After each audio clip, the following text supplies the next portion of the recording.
Yes, reka nsuze kandi mwifurize gukomeza kugira ibihe byiza. Turi ku itariki 14 z'ukwezi kwa mbere umwaka w'2026.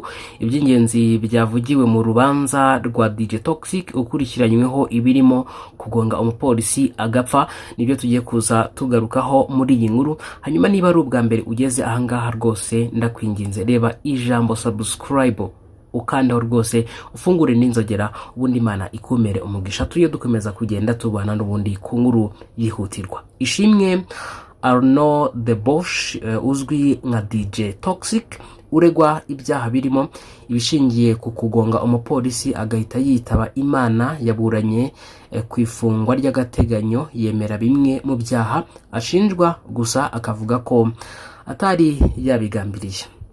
Uyu muvangamiziki akurikiranyweho ibyaha 4 birimo icy'ubwicanyi budaturutse ku bushake gishingiye ku kuba yaragonze umupolisi agahita ahasiga ubuzima. Aregwa kandi icyaha cyo guhunga umaze guteza cyangwa se gukora impanuka, icyo gukoresha ibiyobyabwenge cyangwa se urusobe rw'ibiyobyabwenge, ndetse n'icyo kwanga ko bagusuzumisha ibyuma bipima ko wanyoye ibisindisha cyangwa se ibindi bintu ibyo ari byo byose bishobora kuyobya ubwonko. N'ibyaha byose yatangiye gukurikiranwaho nyuma y'uko akoze impanuka yabaye mu ijoro ryo kuwa 20 Ukuboza 2025 ubwo DJ Toxic yagongeraga nyakwigendera ahazwi nka Peyaje mu mujyi wa Kigali.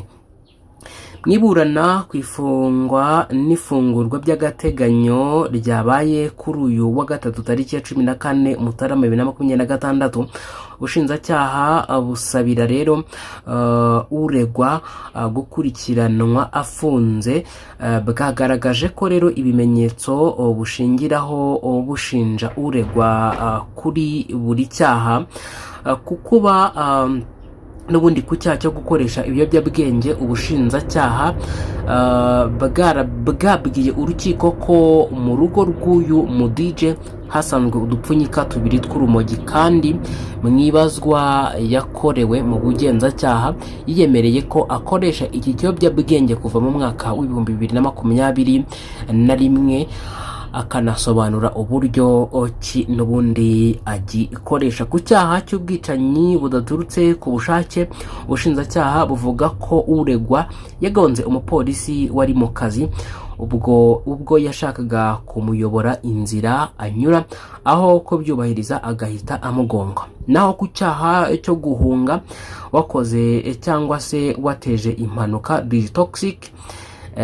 yashinjwe kuba yarahise ajya i Karongi nyuma yo kugonga uriya mupolisi. Ubushinjacyaha kandi bwaboneyeho gusaba urukiko kwemeza ko uregwa akurikiranwa afunze kuko aregwa ibyaha bikomeye kandi n'ibimenyetso byagezweho mu iperereza bihagije kuba yatuma n'ubundi ahamwa nabyo, ndetse ko kuba yarakurikiranwe afunze ari bwo uburyo bwizewe bwatuma adatoroka ubutabera, ndetse no kurinda ko yakomeza gukoresha ibiyobyabwenge.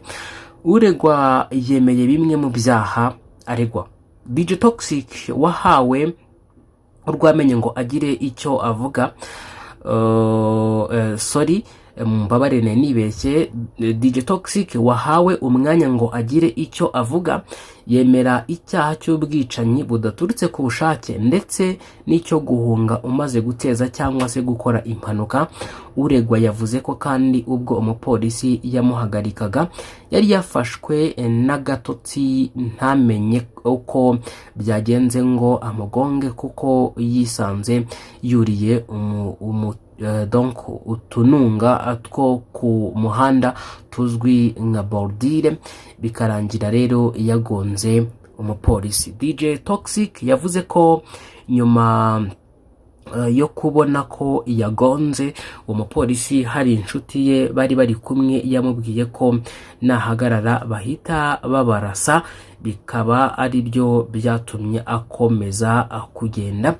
Ku cyaha cyo guhunga yavuze ko nyuma y'uko biriya bibaye yahise ajya gusiga imodoka kuri imwe muri hoteli zo mu mujyi wa Kigali, agahita ajya kugisha inama inshuti ye i Karongi. Umucamanza yabajije uregwa impamvu yagiye i Karongi, avuga ko yaragiye kugisha inama iyo nshuti ye kandi ko ari nawe wamuturishije kuko yari yataye umutwe.